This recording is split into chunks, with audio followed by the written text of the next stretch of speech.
পূর্ব বর্ধমানের কেতুগ্রামের ছবি আপনাদের দেখিয়েছি, আর এবার পূর্ব বর্ধমানের ভাতারের ছবি। সরাসরি কমল কৃষ্ণ দে রয়েছেন আমাদের সঙ্গে। কমল কৃষ্ণ, রাস্তার ছবিটা একবার দেখবো, স্থানীয় মানুষজন কিভাবে দিন কাটান তারা। হ্যাঁ, সেটাই তোমাকে বলার বিষয় যে এখনো বর্ষা শুরু হয়নি, তাতে যে রাস্তার চিত্র তুমি আমার দেবব্রতকে দেখাতে বলবো।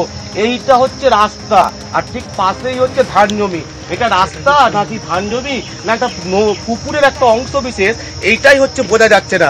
আমি দেখাবার চেষ্টা করবো, দেবব্রতকে বলবো এইটা আমাকে যেতে হচ্ছে কোনো রকমের পাশ দিয়ে একটা ইট আছে, সেই ইট দিয়ে কোনো রকমে আমি যাচ্ছি। এবং এই রাস্তাটা হচ্ছে ভাতারের মাতপুর থেকে কৌশিকগ্রাম যাচ্ছে, 6 কিলোমিটার রাস্তা।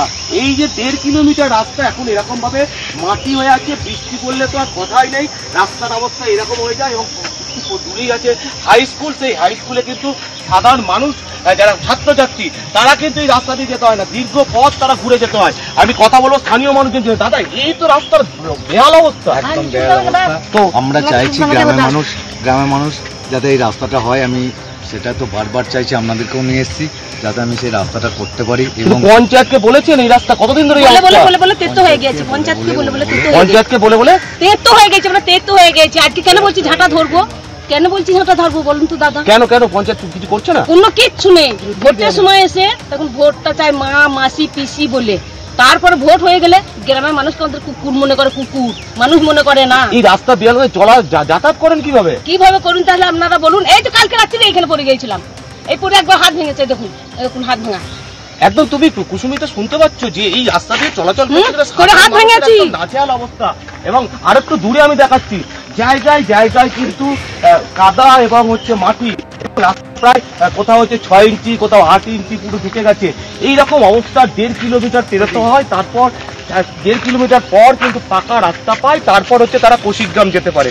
এবং সাধারণ মানুষ যেটা বলছে যে এই রাস্তা যদি অবিলম্বে ঠিক না করা হয় তাহলে তাদেরকে অনেকটা ঘুরপথে যেতে হয়, এবং সেই ঘুরপথটা প্রায় অনেকটা দূর দিয়ে কিন্তু যেতে হয়। এবং সাধারণ মানুষ চাইছে একেবারেই এবং এখনো বর্ষা সেই অর্থে আসেনি, তার আগেই মানুষজনের একেবারে নাজেহাল অবস্থা। অনেক ধন্যবাদ। তবে দক্ষিণবঙ্গ নয়, উত্তরবঙ্গের মানুষজনও কিন্তু এই একই ভাবে ভুক্তভোগী হচ্ছেন। সেখানেও তাদের অভিযোগ যে বারবার প্রশাসনকে জানিয়েও কোনো লাভ হয়নি। কোচবিহারের দেওয়ানহাটের ছবি আপনারা দেখছেন।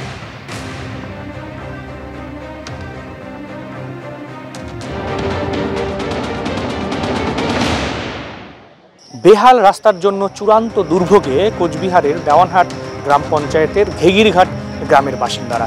এই যে রাস্তাটি দেখতে পাচ্ছেন, প্রায় 5 কিলোমিটার রাস্তা, ঘুঘুমারি থেকে কালাচাঁদ পর্যন্ত এই রাস্তা দীর্ঘদিন থেকে কিন্তু বেহাল হয়ে রয়েছে। স্থানীয় বাসিন্দারা যেমন জানিয়েছেন, গত কয়েক বছর আগে রাস্তা সংস্কার হয়েছিল এবং তারপরেই ধীরে ধীরে এই রাস্তা পুরোটাই ভেঙে গেছে, কিন্তু এখনও পর্যন্ত রাস্তা সংস্কারে হাত দেওয়া হয়নি। ফলে চরম সমস্যায় পড়ছে স্থানীয় বাসিন্দারা। এমনকি এখানকার যারা রোগী রয়েছেন বা প্রসূতি রয়েছেন তাদেরকেও হাসপাতালে নিয়ে যেতে সমস্যা হচ্ছে। তাদের দাবি দ্রুত সারাই করা হোক এই রাস্তা।